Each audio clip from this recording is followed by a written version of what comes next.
No matter what you think of the election results, the fact is there are millions of Americans who say they're losing faith in the process. People on both sides of the aisle agree there's room to improve our election system.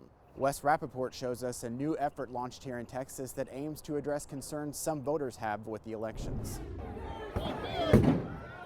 This week's unrest in Washington highlights the need. We believe that the election was stolen. Texas Congressman Michael McCall wants to restore some of that faith in our election system. He's partnered with the Texas Public Policy Foundation, a conservative think tank, to create the Election Protection Project. It starts with maintaining better voter rolls. How can we ensure that we minimize the number of people on the list who are either deceased or who've moved out of state? How can we ensure that the people on the list should be on the list? In other words, that they're citizens and that they're eligible to vote.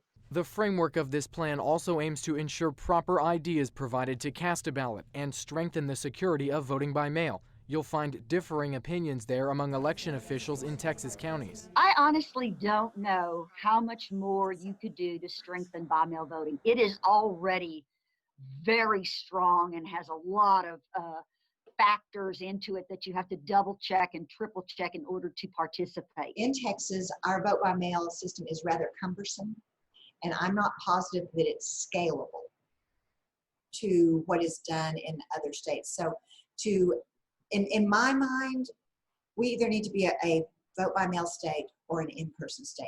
Where the elections officials in Travis and Potter counties do see eye to eye is a need to tackle misinformation. The number one place where voters are being harmed the most and the most vulnerable to outside interference, including state actors, is social media.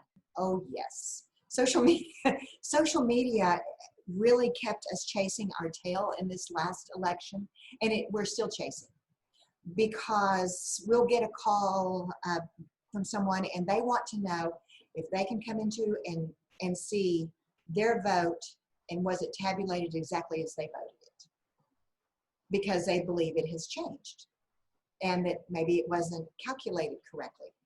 And we do have to remind people that we have secret ballot in this country.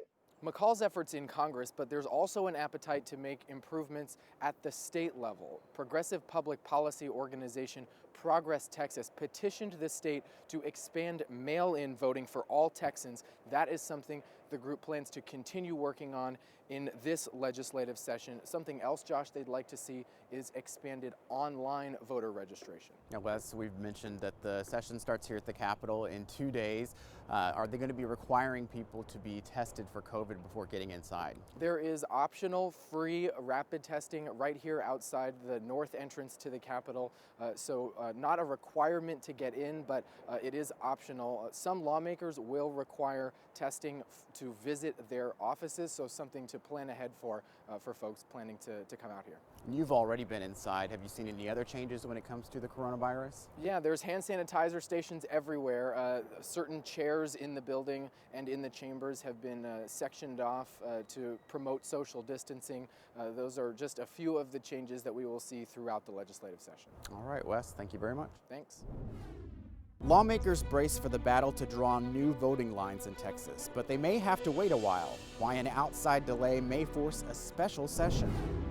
As the virus spreads, some lawmakers ask state leaders why more Texans can't get the vaccine, how the governor's touting one city's solution as an example for others to follow.